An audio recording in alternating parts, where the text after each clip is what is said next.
Well, hello there everyone, and welcome to the Chicago, Burlington, and Quincy Railroad in Wyoming.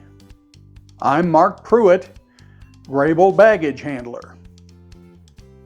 Today is March 3rd, 2022, and this is Layout Update number 28. I got a wide variety of things done on the layout this past month and hit a major milestone, one that's been over 20 years in the making. Let's take a look.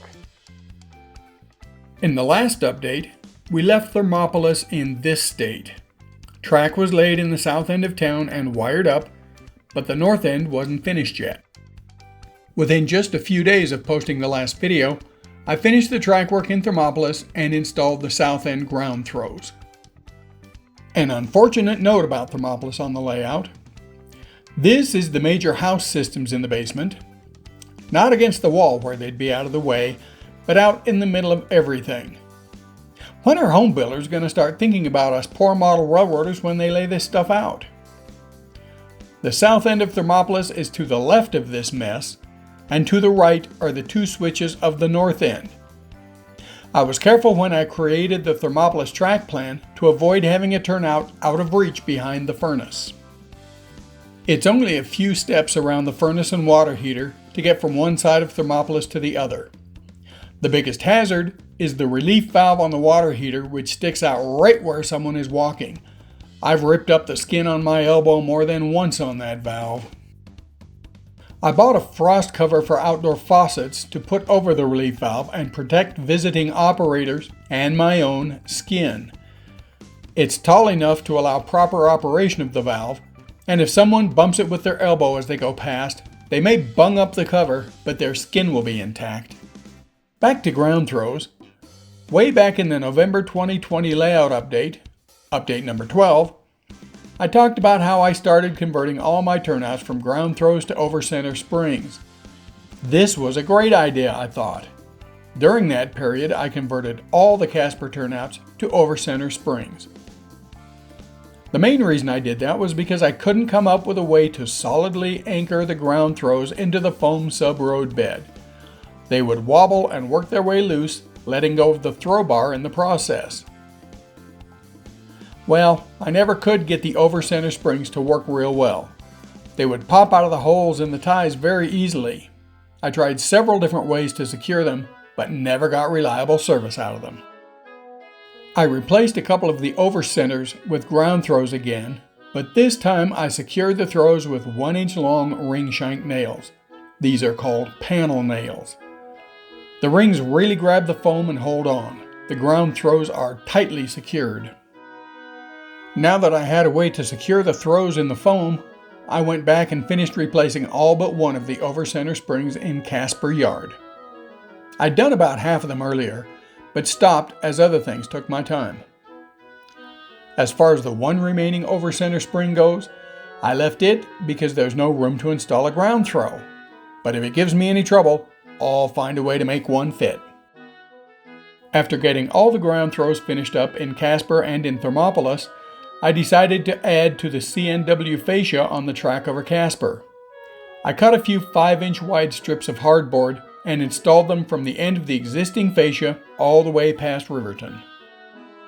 While I was cutting up hardboard anyway, I went ahead and installed fascia around the Casper engine terminal and on to Powder River. I was expecting the fascia at the engine terminal to be a bit difficult since I had to build supporting brackets. There was no way that curved foam would securely support the hardboard. Turned out it wasn't hard at all. By the 13th of February, I had the new CNW fascia removed, painted, and reinstalled. It goes all the way around to where the line disappears into scenery leading into Wind River Canyon. On the 14th, I made a slight detour from layout construction to mount the train orders hoop Dave gave me on the wall at the bottom of the stairs. This hoop was used for years at the Lovell Depot to hand orders to conductors on passing trains. I think it makes a great welcome to my train room. On the 15th, I finished my first ever Code 55 turnout. I built it using my Code 83 Fast Tracks jigs, making careful adjustments to placement of the narrower rails as I went. I checked track gauge and flangeways frequently using an NMRA gauge and was rewarded with a fully functional turnout, though I did have to make a few tweaks to it to improve performance about a week ago. With that turnout complete, I was able to install all the secondary track work at Riverton that afternoon. The new turnout is the second one from the front. The main track on the right is code 70, as is the turnout closest to the camera. The rest of the track is code 55. I'm looking forward to seeing how much, if any, difference you can see once the track is ballasted and the area is scenic. Then I took a Sureform tool and roughed up the foam at Powder River a bit. I cut some contours into the fascia at the same time. This doesn't look like much, but we're real close to the tracks here and there will be stock pens all along the siding, so the area is nearly flat. I added just enough contour to, I hope, eliminate the tabletop look once the scenery is finished. Then it was back to the Casper fascia. I'd painted it a few days before and installed it on the 17th. Sure looks better than that foam edge and barewood benchwork, doesn't it? Once the fascia was in around the engine terminal, I had to figure out what to do with the turntable controller. Ever since I mounted the turntable several years ago, the controller's been hanging onto the edge of the foam subroad bed, secured there by a couple of long pins. Now that the fascia was complete in the area, I had to come up with another way to mount it. This was my solution. It took several hours, but I carefully cut a hole in the fascia to allow the internal printed circuit board to fit through, while making sure the hole wasn't so big the panel face would fall through. Then performed surgery on the back of the controller to allow the mounting screws to protrude far enough through the fascia to securely engage the front plate. Now the controller is securely flush mounted in the fascia. On the 18th, I received a very nice gift from Dave in Basin, a big tube of rail of varying sizes. This was a real godsend, as I was completely out of code 70 rail to build turnouts. Most of the pack he sent was code 70 and 83, so I have enough to finish most of the turnouts for the rest of the trackage on the main line. Thanks, Dave. And I also meant to mention that a couple of weeks earlier he sent me 3 reefers he had no use for on his own layout. Thanks for those too, Dave. They're on the layout and ready to roll. While taking a break on the 19th from sorting all the rail Dave sent, I started extending the backdrop at Riverton. I should have done this before laying track, but I didn't. The older backdrops are 080 thick styrene, but I couldn't get that for a reasonable price, so I went with 090 I found at a supplier in Denver. I figure the plastic putty I used to fill the seams will make an unnoticeable transition between the two easily enough. Over the next few days, I extended both the C&W backdrop and the CB&Q backdrop around the corner to the point where they'll both be hidden by the rising scenery of the canyon. I still have to fill the cracks and sand and paint the new backdrops. So, what about that major milestone I mentioned in the intro? What's that all about?